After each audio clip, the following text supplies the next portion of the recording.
Hello दोस्तों, स्वागत है आपका हमारी ऑनलाइन लाइव क्लासेज में। दोस्तों, आज हम लोग एक ऐसे महत्वपूर्ण चैप्टर पर चर्चा करेंगे जो स्पेशली यूजीसी के लिए अति महत्वपूर्ण है। लेकिन कभी कभी कुछ प्रश्न टीजीटी पीजीटी में पूछ लिए जाते हैं, लेकिन उनकी संख्या कम होती है। लेकिन हमारा प्रयास रहेगा कि जो है जहां से भी प्रश्न पूछे जाते हैं, चाहे प्रश्नों की संख्या कम हो या ज्यादा हो, हम लोग सारी चीजों का अध्ययन करेंगे, विस्तृत अध्ययन करेंगे। क्योंकि कंपटीशन में हमको सब पढ़ना है, चाहे प्रश्न ज्यादा आए या कम आए, खास करके टीईटी पीईटी में। तो आज हम लोग एक बड़े ही महत्वपूर्ण चैप्टर छापा कला को देखेंगे। छापा कला या इसी को ग्राफिक आर्ट कहा गया है।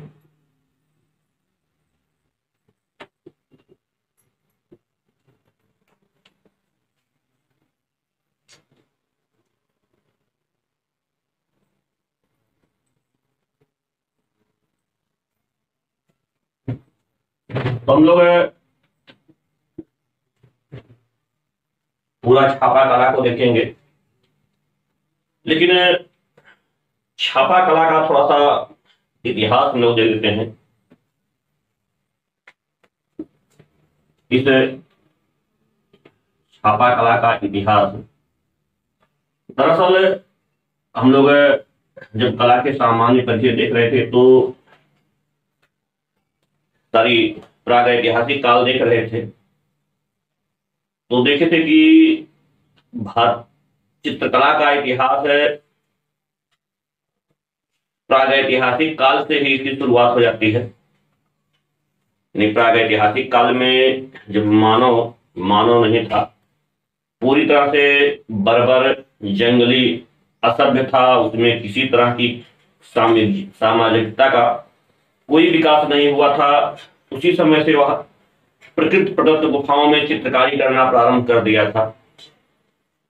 और जितना प्राचीन चित्रकला का इतिहास है, उतना ही प्राचीन छापा कला का भी इतिहास है। प्रागैतिहासिक काल जो नहीं पढ़े होंगे, जो पढ़ेंगे या जो पढ़े होंगे वो जानते होंगे कि यहाँ भारत में एक स्थान है रायगढ़।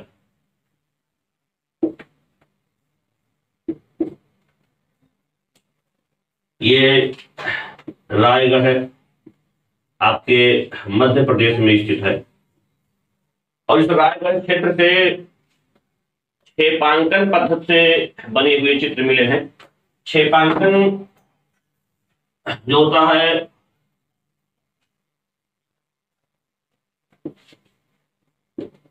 थोड़ा सा समझ लेंगे इसी को।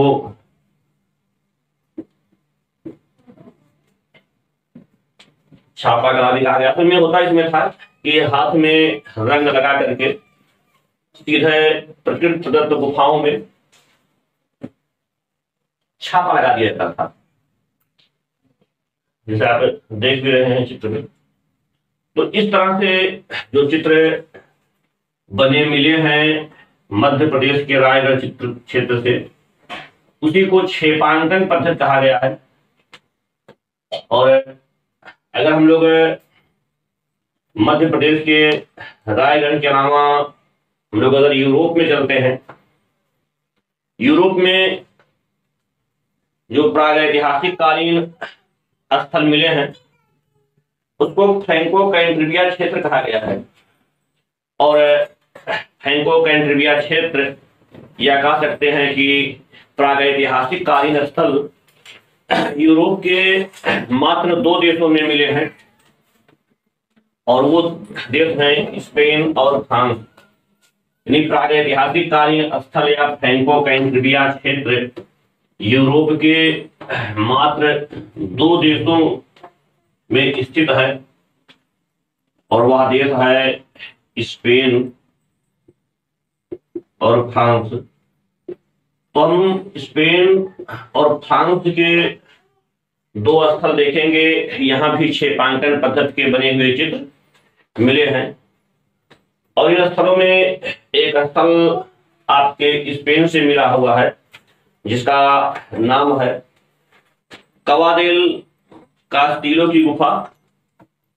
और कवादेल कास्टिलो की गुफा स्पेन में स्थित है, जिसे 1903 ईस्वी में खोजा गया था।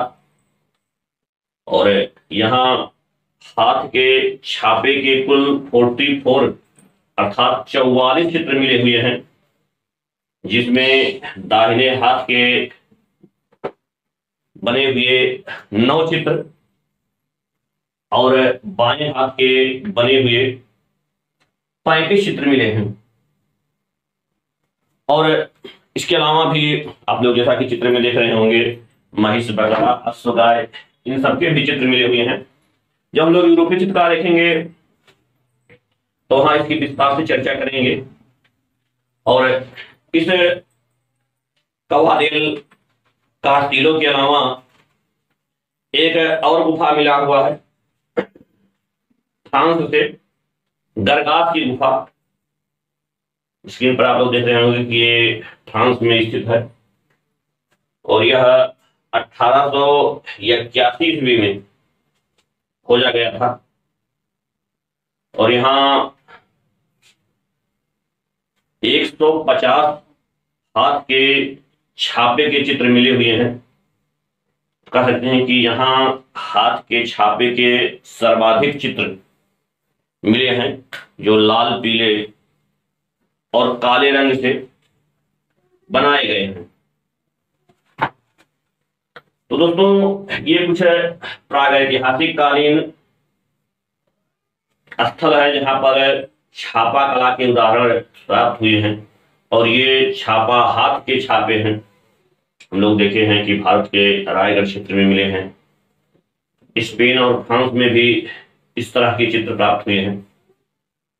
लेकिन हम लोग देखते हैं कि छापा कला की शुरुआत कहाँ हुई, क्षेपांकन पद्धति के अलावा कब से छापने की प्रक्रिया प्रारंभ होती है, आधुनिक समय में तो नहीं कह सकते हैं। लेकिन छापा कला का जो विकास हुआ वो आपके पड़ोसी देश चीन में हुआ। और इस छापा कला का एक तरह से कह सकते हैं व्यवस्थित तरीके से सबसे प्राचीन प्रमाण जो मिले हैं वो चीन में मिले हुए हैं। यानी छापा कला का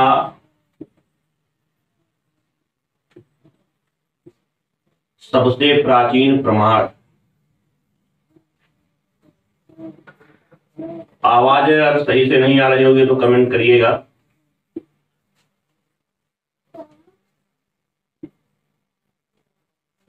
और इस का जो समय है, समय है लगभग 220 ईस्वी।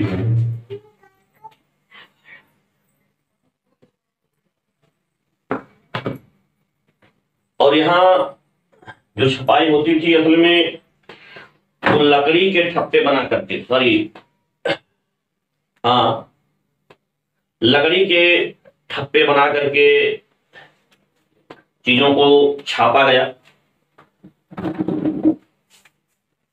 या असल में एक मूवेबल टाइप का छापा कला का विकास भी चीन में होता है।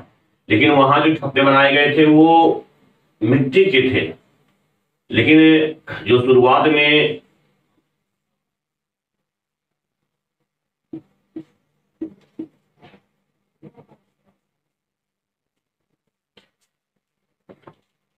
जो छापा के लिए ठप्पे बनाए गए थे वो लकड़ी के बने होते थे जो है। तो ये महत्वपूर्ण चीज है कि सबसे प्राचीन छापा कला का प्रमाण जो मिला है वो चीन में मिला है, 220 ईस्वी में हुआ है। लेकिन हम लोग पहले देखे थे कि इस छापा कला के विकास से पहले ही चीन के द्वारा कागज की भी खोज कर ली गई थी। जो लोग हमारे पास किए होंगे वो हम लोग कागज के बारे में इस वीडियो में चर्चा किए हैं। कागज का इतिहास तो हम लोग कभी बाद में देखेंगे, लेकिन अगर हम लोग कागज की बात करें तो थोड़ा सा विचार देते हैं। कागज, इसी को कागज भी कहा गया है, कागज कहा गया है। अरबी भाषा में इसी को कागज कहा गया है, फारसी भाषा में इसको कागज कहा गया है, इंग्लिश में पेपर कहा गया है। तो इस कागज की खोज भी चीन में द्वारा की गई है और कागज पर छपाई होती थी। तो थोड़ा सा कागज के बारे में दो चीजें देख लेते हैं। ये कागज, कागज सब सही है, आप लोग बताएंगे कि कागज ये अरबी भाषा का शब्द है, कागज ये फारसी भाषा का शब्द है। लेकिन इस कागज के जो खोज हुई है ये चीन में हुई है और इस खोजने का जो समय है 105 ईस्वी है। और इस कागज के खोजकर्ता एक चीनी विद्वान थे, त्साई लुंग।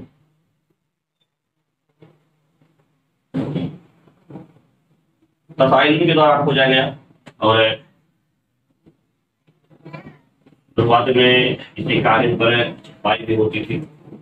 छपाई कई चीजों पर होती है, जो हम लोग छापा कला में स्टेंसिल वगैरह देखेंगे, इसके माध्यम से विभिन्न चीजों पर छपाई होती है या सेरीग्राफ वगैरह देखेंगे।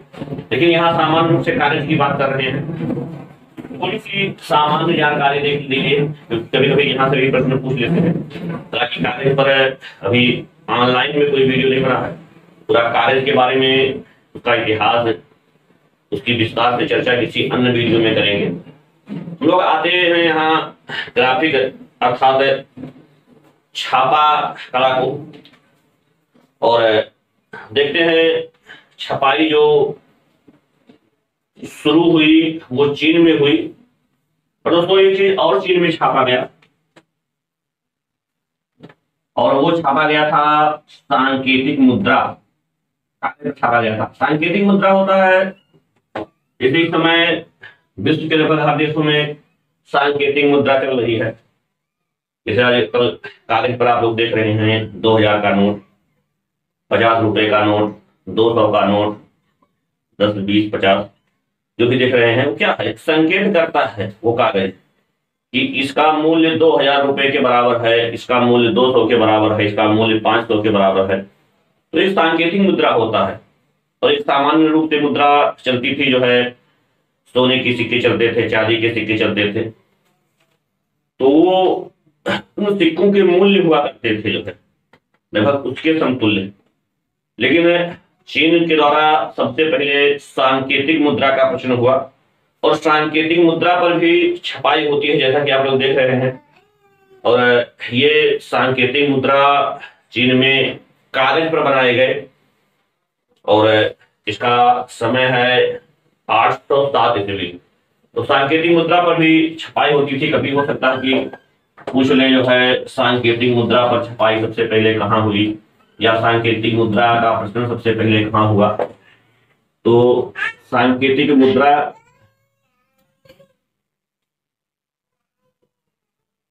का प्रयोग सबसे पहले चीन में हुआ। लेकिन यहाँ हम लोग ग्राफिक कला पढ़ रहे हैं तो सांकेतिक मुद्रा की पर छपाई की बात करते हैं। और दोस्तों सांकेतिक मुद्रा का जो प्रचलन हुआ, खोज हुआ या सांकेतिक मुद्रा का जो प्रयोग हुआ, ये प्रयोग चीन में हुआ और इसका समय है 807 ईस्वी।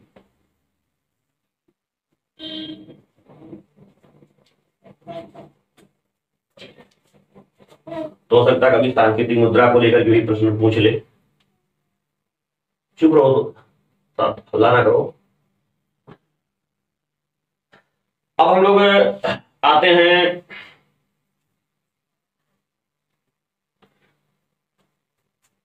चीन में जो छपाई हुई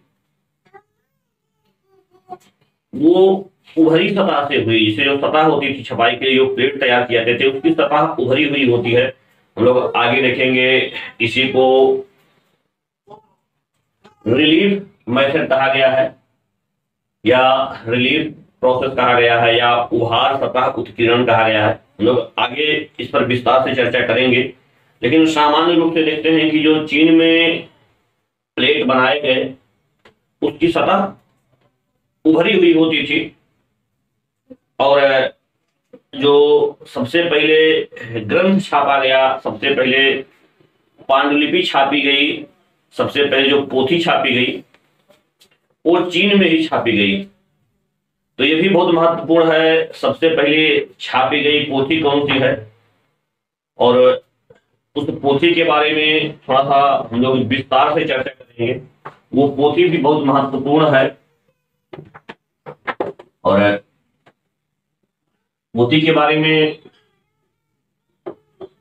बहुत विस्तृत जानकारी नहीं थी। हम लोग विकिपीडिया वगैरह खोलेंगे तो उसमें विकिपीडिया में हम लोग कुछ संशोधन भी किया है, और संशोधन के साथ साथ अपना नाम भी मैं डाल दिया हूँ।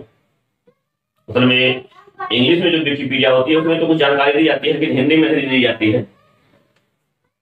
लेकिन यहाँ हम लोग देखते हैं जो सबसे पहली पोथी जो छापी गई थी जो है, और यह पोथी है हीरक सूत्र।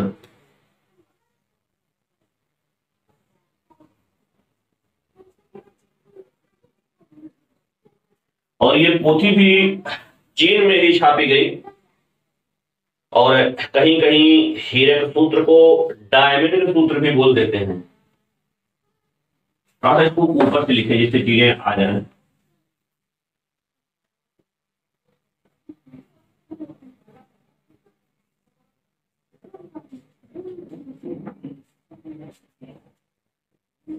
इसी को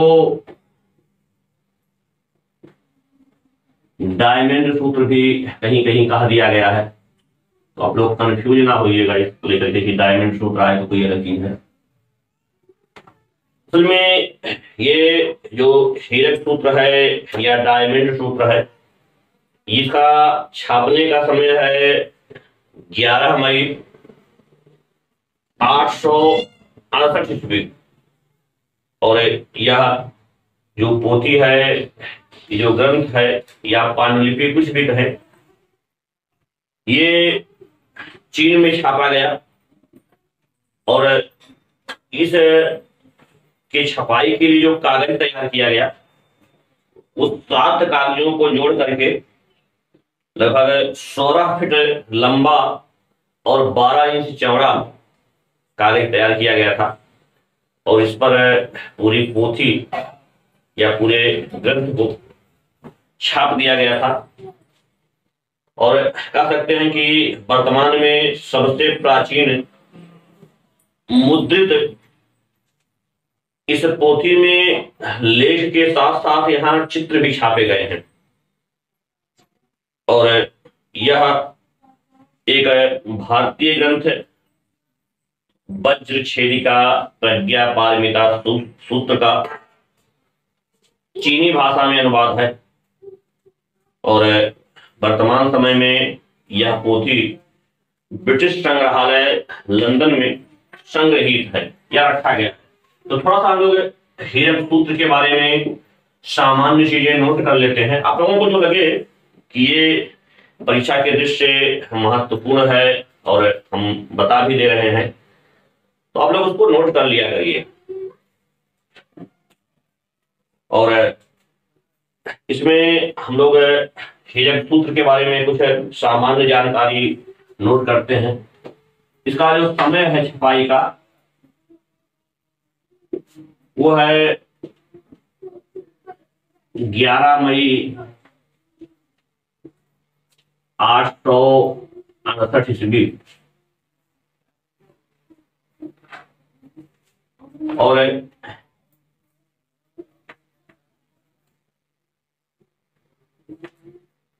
इसका आकार जो है ये 16 फीट गुणे 12 इंच है। असल में इसको 7 कागजों को जोड़ करके बनाया गया था। कागज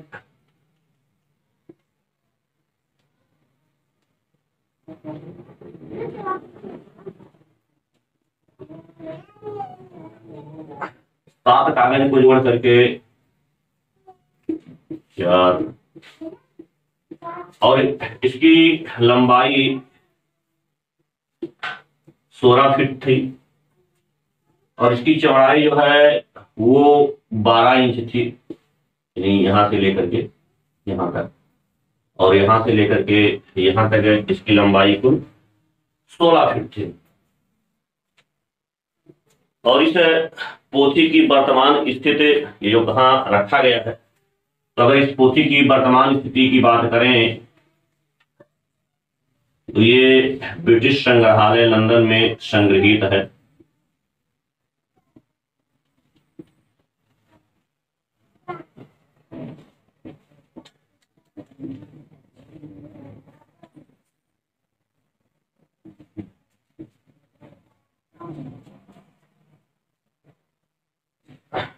आप स्क्रीन पर देख भी रहे होंगे हीरक सूत्र का चित्र। थोड़ा सा दिखा दे रहे हैं कि थोड़ा सा रुचिकर लगेगा जो है। आइए हम लोग हीरक सूत्र को छोड़ते हैं चित्र को, क्योंकि चित्र नहीं पूछेगा किसका चित्र है जो है, या हो सकता है कभी दे दे जो है नेट वगैरह में दे देता है ना प्रश्न, इस चित्र को पहचानिए क्या है, तो हो सकता है कि दे दे, और ये दे दे कि किस पोथी पर छापा गया चित्र है। तो चित्र थोड़ा सा ध्यान से देख लेंगे तो जो है चीजें सरल हो जाएंगी। लेकिन एक और बहुत महत्वपूर्ण चीजें हैं, अगर आप लोग कॉपी पेन लिए होंगे तो उसको थोड़ा सा नोट भी कर लीजिए।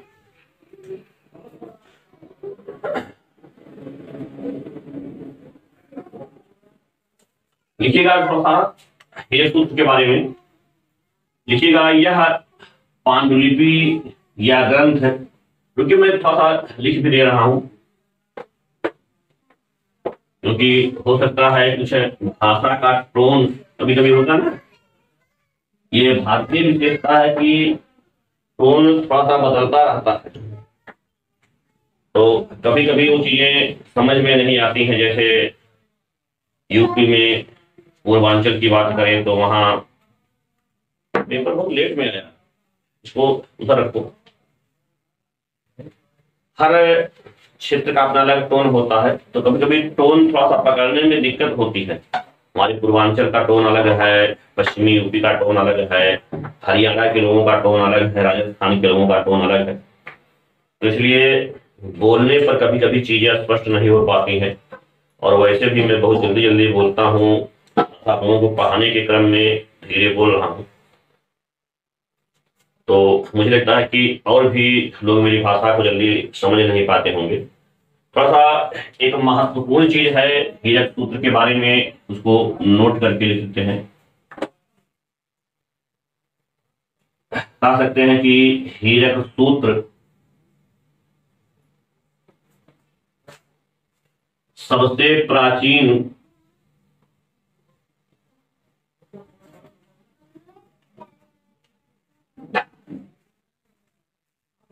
मुद्रित या छापा गई पांडुलिपि है। पांडुलिपि, आवली ग्रंथ या पोथी, कुछ भी पूछे, ये एक ही है।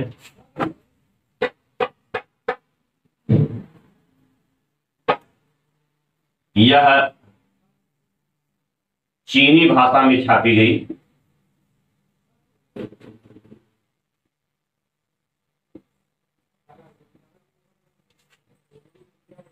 जो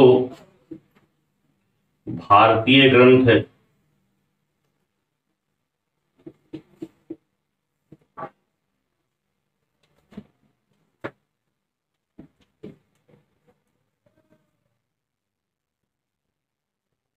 वज्र छेदिका प्रज्ञा पारमिता शास्त्र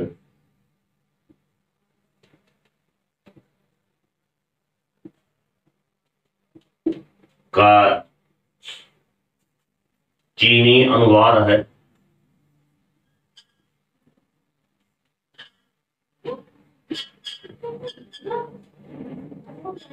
इस ग्रंथ में लेख के साथ साथ चित्र भी छापे गए थे,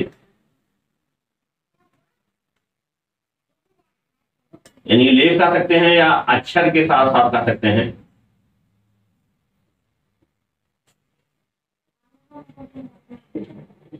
अक्षर के साथ साथ पहली बार चित्र भी छापे गए।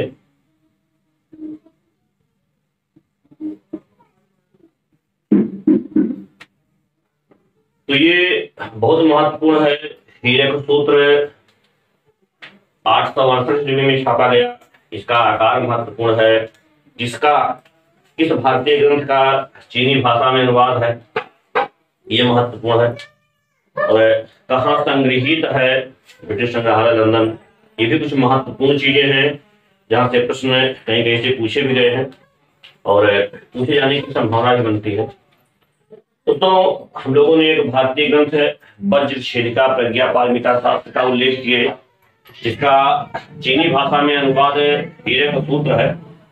तो हम लोग थोड़ा सा वज्र छेदिका वज्र छेदिका प्रज्ञा पारमिता शास्त्र के बारे में भी देख लेते हैं। तो ये बौद्ध धर्म से संबंधित ग्रंथ है। इसको मिटा देते हैं। वज्र छेदिका प्रज्ञा पारमिता शास्त्र बौद्ध धर्म के महायान शाखा से संबंधित, अगर हम लोग और थोड़ा सा डीपली में जाएं, लेकिन हम लोग बौद्ध धर्म नहीं पढ़ रहे हैं, लोग यहाँ छापा कला पढ़ रहे हैं।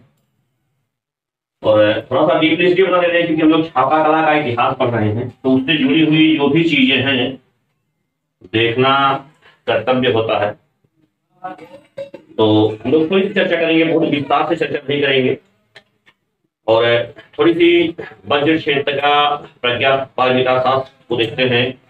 और ये ग्रंथ संस्कृत भाषा में लिखा गया था और लिखने वाले जो थे एक बौद्ध विद्वान थे, जीव बोध कुमार जीव थे। और बोध कुमार जीव ने लगभग 402 ईस्वी में इस ग्रंथ को लिखा था। कहीं कहीं लोग कह देते हैं कि इसको प्रथम सदी में लिखा गया था। और इस ग्रंथ का ही चीनी भाषा में अनुवाद हीरक सूत्र है। थोड़ा सा जानकारी लेंगे, बहुत विस्तार से जानकारी नहीं ले रहे हैं। जब बौद्ध ग्रंथों को देखेंगे तो वहां विस्तार से इसकी चर्चा होगी।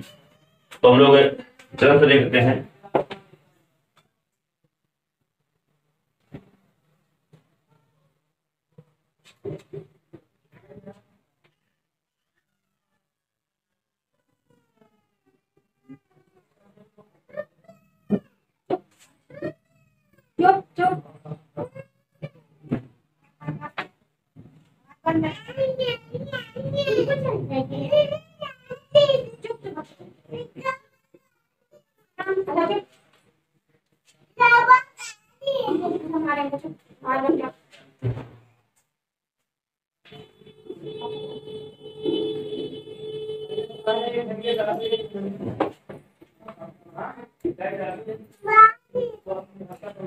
इसकी भाषा संस्कृत है और इसके रचनाकार हैं बोध कुमार जीव।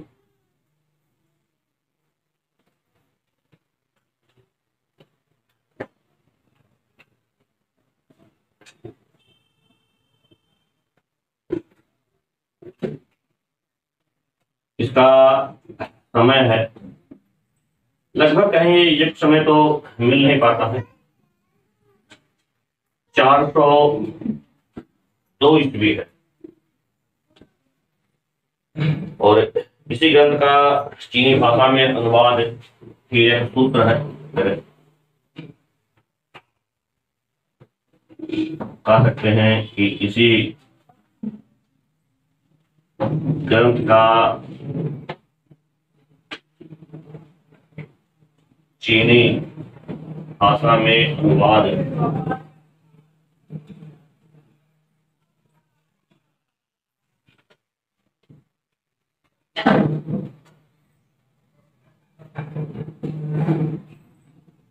शीरक सूत्र है।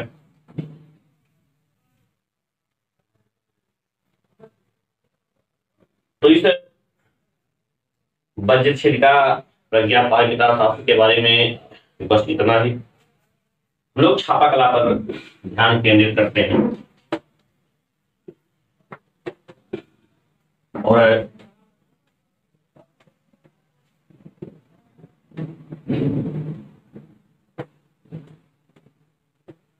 लेकिन ये प्रज्ञा पारमिता शास्त्र वज्रछिदिका महत्वपूर्ण है।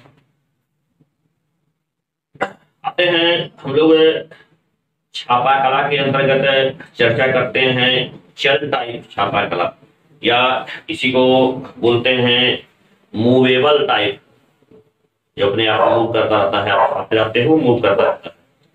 तो चल टाइप इसी को बोलते हैं, या मूवेबल टाइप।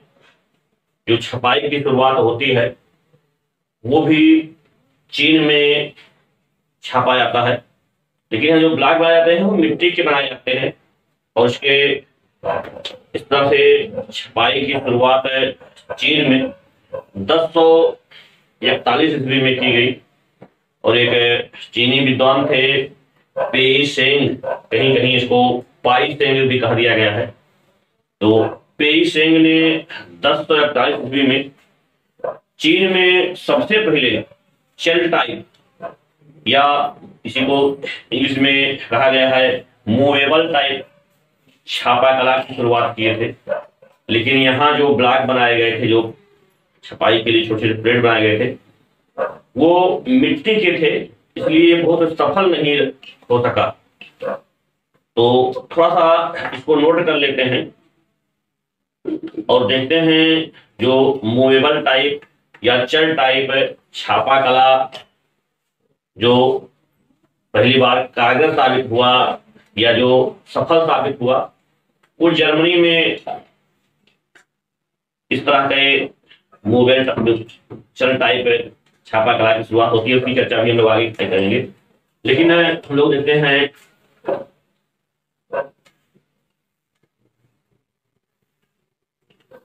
चल टाइप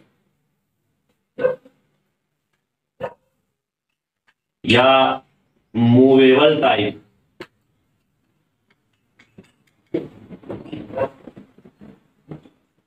छापा, और इसके भी खोजकर्ता चीन है। इन सब चीजों को खोजा है।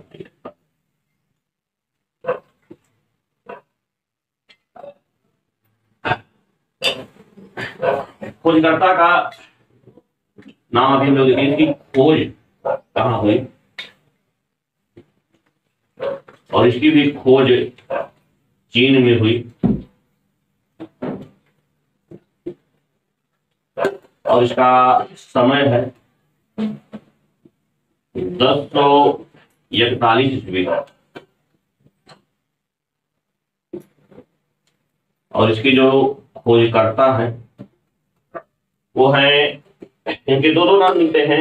एक है पेई सेंग, कुछ भी आए,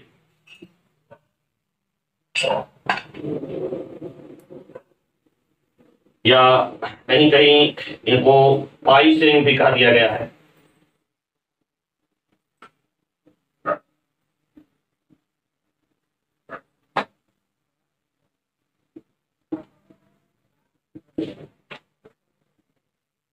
चार थोड़ा मिलता जुलता है तो कंफ्यूजन नहीं होगा।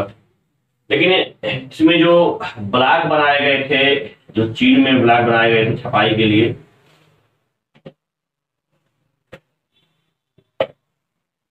ये ब्लॉक मिट्टी के बने थे।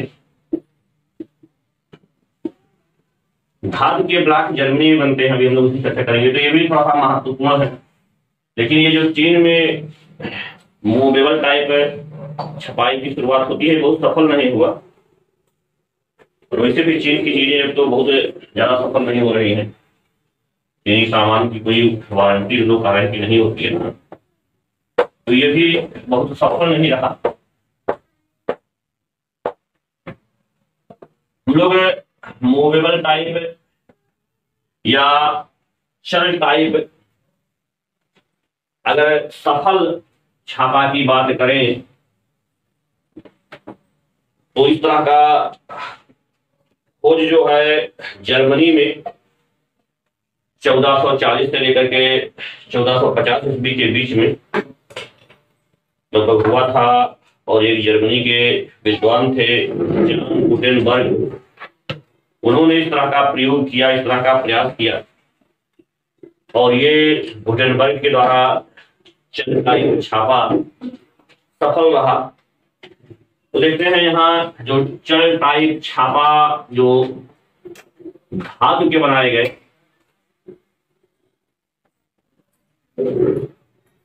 वो तो मिट्टी के थे जो चीन के द्वारा बनाया गया था। ये जो धातु के बनाए गए, इसकी खोज जो की गई वो जर्मनी के द्वारा की गई। बहुत महत्वपूर्ण चीज है दोस्तों, इसको नोट भी किया करिएगा। और इसके खोजने का समय 1440 से कहीं कहीं दे दिया था, कहीं कहीं 1450 ईस्वी दे दिया जाता है।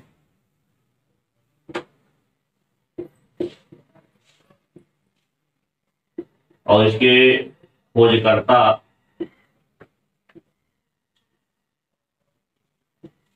गुटेनबर्ग हैं।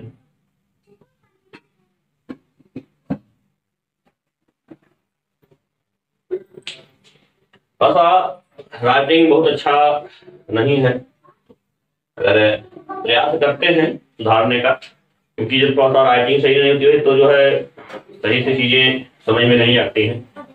और मैं एक अच्छा कैलीग्राफर नहीं हूँ। कैलीग्राफर तो सुलिपिकार जो सुंदर लिपियों में लिखते हैं उनको सुलिपिकार या इंग्लिश में उन्हीं को कैलीग्राफर बोलते हैं, तो वो गुण नहीं है। बहुत से ऐसे लोग हैं जो सुलिपिकार हैं। लोग आधुनिक चित्रकला में भी देखे थे, वहां पर भी कुछ सुलिपिकार हैं चित्रकार के साथ साथ। तो ये हम लोग चल टाइप मूवेबल देखे हैं जो धातु के बनाए गए हैं। थोड़ा सा ध्यान में रखिएगा, धातु के जो मूवेबल टाइप बनाए गए वो जर्मनी में बनाए गए, गुटेनबर्ग के द्वारा बनाया गया।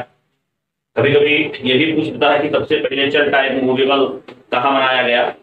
उसमें चीन विकल्प में नहीं आता है तो लोग जर्मनी को लगा देते हैं, या खोजकर्ता जो है पेइसेंग नहीं आते हैं तो गुटेनबर्ग को लगा देते हैं, या कभी कभी पूछ देता है कि धातु टाइप मूवेबल टाइप का विकास कहाँ हुआ।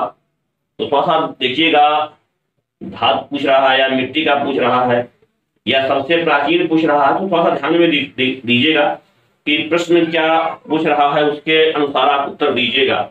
मिट्टी के मूवेबल टाइप पूछ रहा है कि सबसे प्राचीन मूवेबल टाइप पूछ रहा है कि धातु के मूवेबल टाइप पूछ रहा है, तो जिस तरह से प्रश्न होगा उसका आप उत्तर दीजिएगा।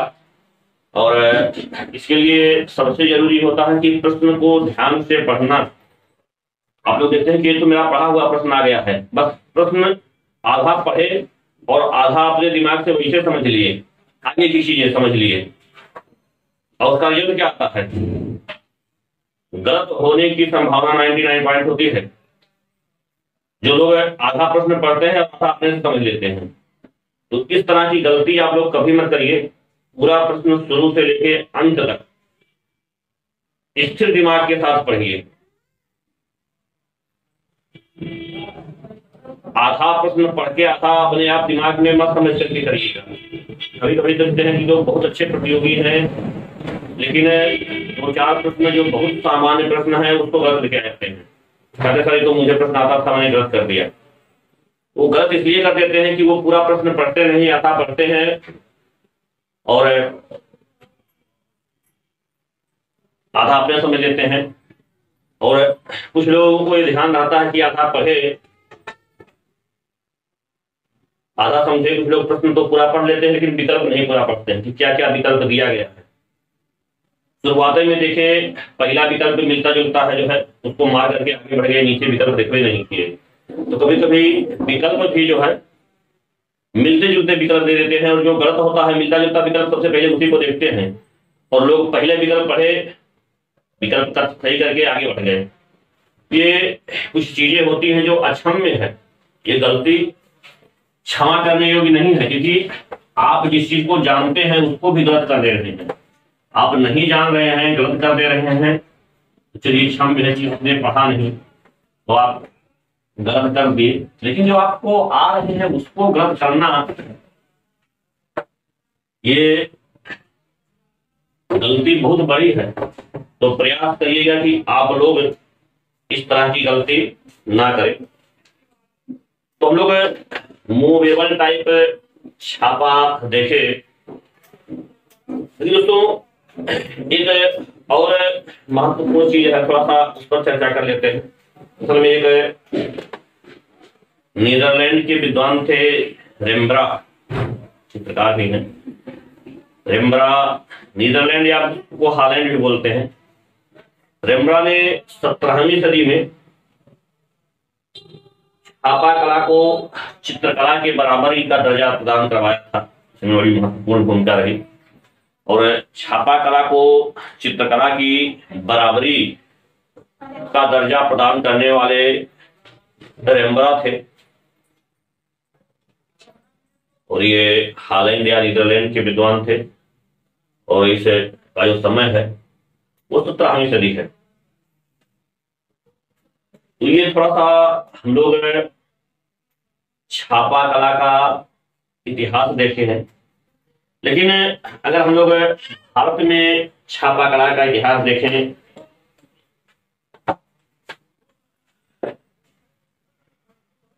क्योंकि हम लोग भारत में रह रहे हैं ना,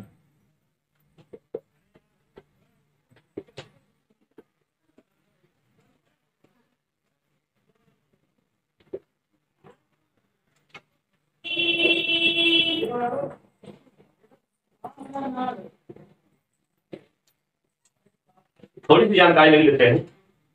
और जहां तक भारत में छापा कला के इतिहास की बात है तो हम लोग देखे थे कि एक रायगढ़ क्षेत्र है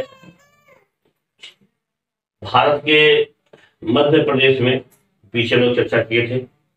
यहाँ पर भी प्रागैतिहासिक कालीन छापा कला के उदाहरण प्राप्त हुए हैं। हाथ पर रंग लगा करके छेपांकन पद्धति से चित्र के प्रमाण मिले हैं। हम लोग पीछे इसकी चर्चा किए थे, लेकिन भारत की बात हो रही है तो थोड़ा सा हम लोग इसकी एक बार पुनः चर्चा कर दिए।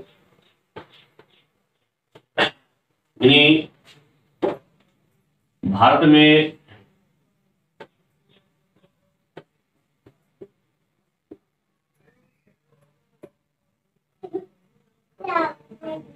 प्रागैतिहासिक काल में एक स्थान है रायगढ़। रायगढ़ कहाँ स्थित है? मध्य प्रदेश। और यहाँ बहुत से चित्र मिले हैं, लेकिन हम लोग छापा कला पढ़ रहे हैं तो चित्र में कह सकते हैं कि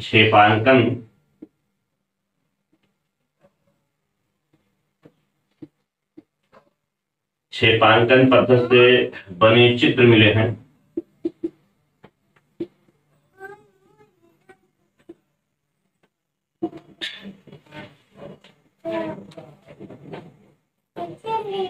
लेकिन हम लोग भारत में पहली छपाई मशीन की चर्चा करते हैं। दोस्तों जब भारत में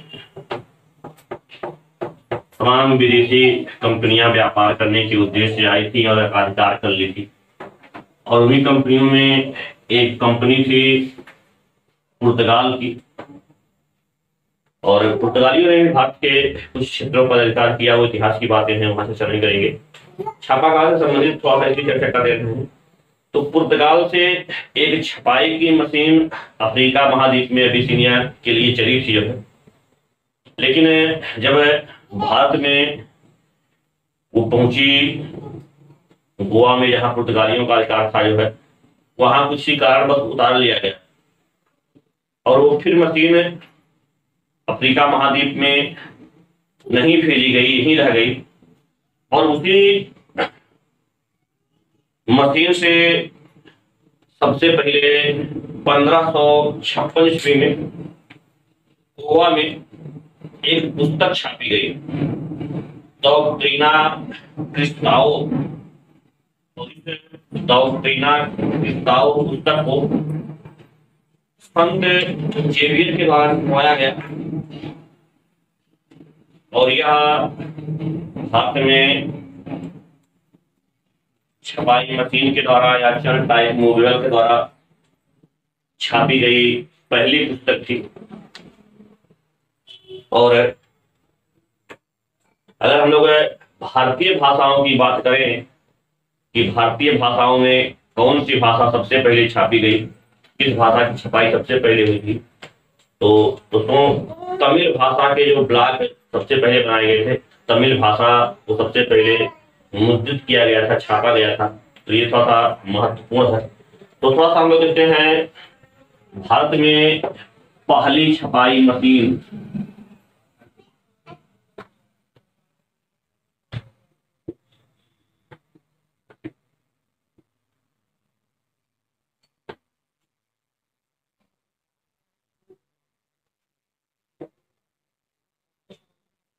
कब छपाई हुई, कहाँ छपाई हुई, कौन सी पुस्तक छापी गई, किसके द्वारा छापी गई, ये कुछ महत्वपूर्ण बिंदु है।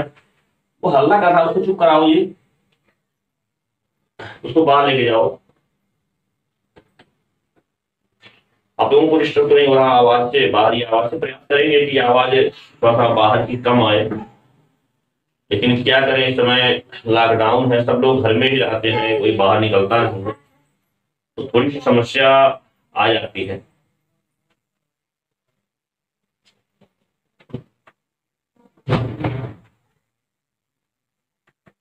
पहली छपाई मशीन के द्वारा जो छापने का समय है वो है 1556 ईस्वी। कहाँ छापा गया, स्थान कौन सा है? गोवा राज्य थी। और इस गोवा राज्य में जो छापी गई पुस्तक है का नाम है डॉक्ट्रिना क्रिस्ताओ।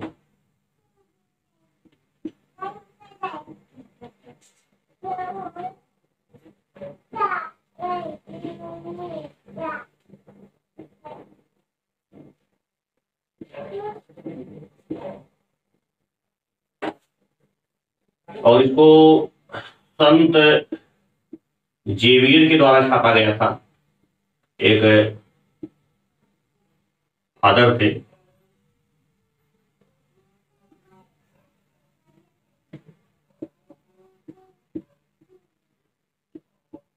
दोस्तों कहीं कहीं संत को सेंट लिख दिया जाता है, असल में ये सेंट नहीं है, ये संत ही है जो शायद घर में होते हैं। लेकिन संत को इंग्लिश में SANT लिखते हैं ना, तो उसका उच्चारण ऐसे संत सेंट करते करते अब हिंदी में भी लिखा देता है सेंट जेवियर, सेंट फला। वो सेंट नहीं, वो संत है। असल में हम भारतीय कभी कभी कुछ चीजों का उच्चारण इतना गलत तरीके से करते हैं और लोग उसको प्रमोट भी करते रहते हैं। जैसे भारत की योग है, आज योग कम लोग बोलते हैं, सब योगा योगा बोलना शुरू करती हैं, लेकिन वो सही जो उच्चारण है वो योग है। लेकिन क्या करें, जो है कि गलत चीजों को शायद प्रेजेंट करते हैं तो पता नहीं, कुछ लोग अपने आप को गर्वान्वित महसूस करते हैं या अपने आप को एडवांस दिखाने का प्रयास करते हैं, पता नहीं लोगों का क्या है। लोग योग को योगा बना दिए, संत को सेंट बना दिए, वो गलत चीजें हैं। तो ये हम लोग भारत में छापा कला की बात किए, छापा कला का इतिहास देखे, और थोड़ा सा वीडियो काफी लंबा हो जा रहा था, इसलिए वीडियो को आज हम लोग यही इसको विराम देते हैं। कल देखते हैं छपाई के लिए किन किन विधियों का प्रयोग किया गया है और उन विधियों में किस तरह से छपाई होती है। इन सबको हम लोग विस्तार से अगले वीडियो में देखेंगे। इस वीडियो में बस इतना ही। हमसे जुड़ने के लिए आपका बहुत बहुत धन्यवाद।